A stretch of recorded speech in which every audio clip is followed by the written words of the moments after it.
So this is the first video in a series of videos that I've been wanting to make for a really long time. I've been a professional guitar teacher for about 20 years, and as an instructor, and before that just as a guitar student and enthusiast and player, one of the most frustrating things that I ran into is it seems like nobody wants to explain music theory in a way that's relatively easy to digest and is applicable to guitar players, especially if you don't want to go down the rabbit hole of learning a whole bunch of music theory. I'm an instructor, so I have, but the average guitar player honestly doesn't care. And the truth of the matter is, for most of what people do, they don't need a whole lot of information. They just need to be able to figure out how to play all over the neck using the couple of scales or couple of modes that they're into. And that's kind of it. Entire careers have been made with less. So what we're gonna do today in this first video is we're just gonna go through and listen to what these modes sound like. And I'm gonna keep this really, really simple. I'm not really gonna use any music theory terms. We're just gonna listen to what these modes sound like. And in the videos to come, we're gonna expand on this and I'm gonna show you multiple different boxes or kind of scale positions that we can play all over the neck that's gonna completely open up the fingerboard. So no matter what key you're in or whatever mode sound that you wanna choose, you'll be able to just, on the fly, launch into it and be able to just blaze all over the fingerboard. So let's check out what these modes sound like, and we're gonna do that using one scale shape, which is just the major scale shape. So this is the do, re, mi, fa, sol, la, ti, do thing you've probably heard a million times since elementary school. And we're gonna play this starting on the 7th fret of your second thickest string, and it's gonna sound like this. So that by itself was actually the Ionian mode. That's our first mode that we're gonna talk about, and it's a major mode. So major, think happy, minor, think sad. In the videos to come, we're gonna talk about the degrees of the scales or kind of what points of the scale we're gonna mess with to get these different mode sounds. We're not doing any of that right now. We're just gonna listen to what these sound like. So the reason this sounded like the major scale is because we assumed that the first note, E, was the root note. So if I play that against a droning E note,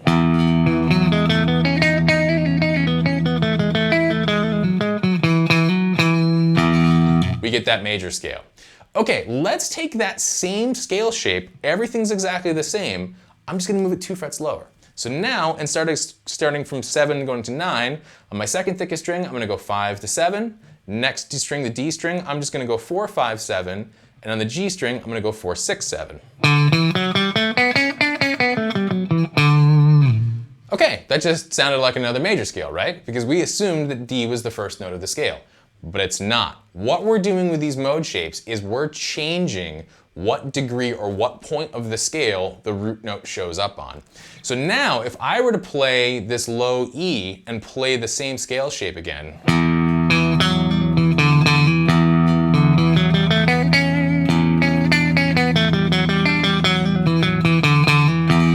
all of a sudden we have the Dorian mode. Now that is a minor mode that actually has a 6th degree or 6th point of the scale from a major scale, and that's what kind of gives it its sort of cool sound. So again, we're using the same shape, and this is what we're gonna get to in the videos to come, of how we can use familiar shapes to get all of these different sounds.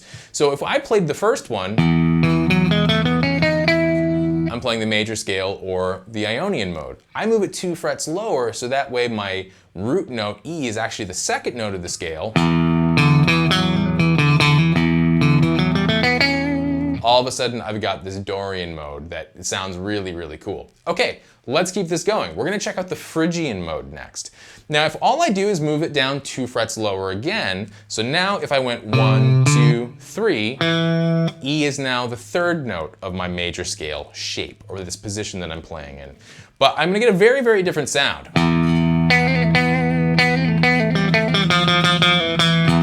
So immediately you can think of Led Zeppelin's Kashmir, you can think of Metallica's Wherever I May Roam. It's got a really cool sort of Eastern sort of sound to it. Again, we're using the exact same position. This is still my major scale shape, but now E is the 3rd note of this scale,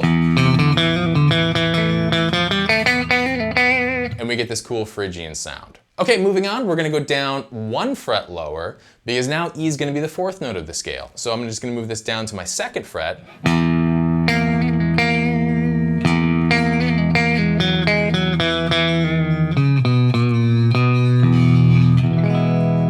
This is the Lydian mode. Now this is a great one to think about. Guitar players that use this is Steve Vai. Steve Vai uses the Lydian mode all the time.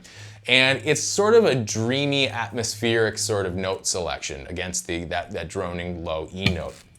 Like I said, we're going to get into what degrees of the scale we're kind of messing with as we go, but let's keep moving on so we can hear what the rest of these modes sound like. Okay, so moving on, we get to the Mixolydian mode. The Mixolydian mode, we're going to start on the 12th fret of our A string, our second thickest string, and what ends up happening is E ends up falling on the 5th degree, or the 5th point of the scale. So if I go 1, 2, 3, 4, 5, this 5th fret is E, and we get this cool sound.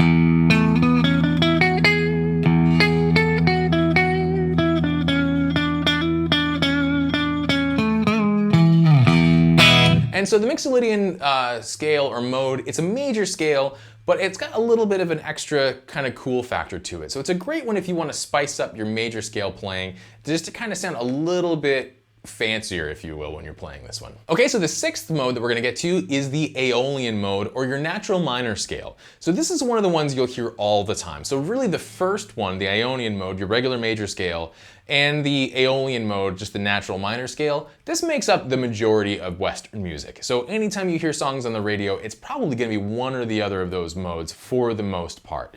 So what we're going to do here is we're going to make it so E now falls on the 6th degree, or the 6th point of the scale. So if I use my same scale pattern, but I'm just going to move down to the 10th fret, I'm going to go 1, 2, 3, 4, 5, 6.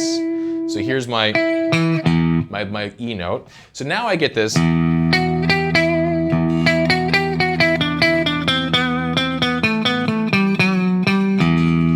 Our natural minor scale. And really the natural minor scale is where the pentatonic scale comes from. So if you play any blues or rock stuff, if you've played your minor pentatonic scale, the minor pentatonic scale is the natural minor scale minus 2 notes. So they actually just kind of took a couple notes, threw them out, and there's your pentatonic scale. So this is a great one for kind of spicing up your pentatonic playing, and it's got a cool sort of David Gilmour thing to it. If you're doing some cool blues and rock stuff and then you just want to add a note from the minor scale, it's a really great way to spice up your playing. And lastly, we're getting to the Locrian mode. Now the Locrian mode, I can almost promise you, because I said we were going to do this in a way that's practical for guitar players, you will likely never use. So it's kind of designed to be played over diminished patterns, and it sounds pretty ugly on its own. What we're going to do is we're going to move it down, so our middle finger, of our major scale shape is going to start on this 8th fret, and we get this.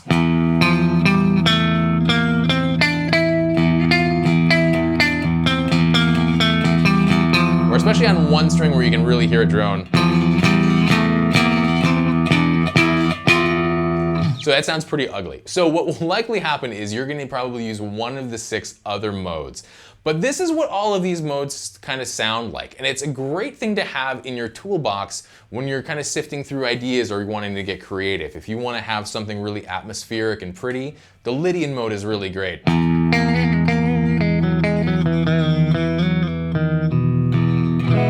If you want to have something that's maybe cool for hard rock and you want to make it sound like we were talking about that Metallica song, we could move it down so then we get this.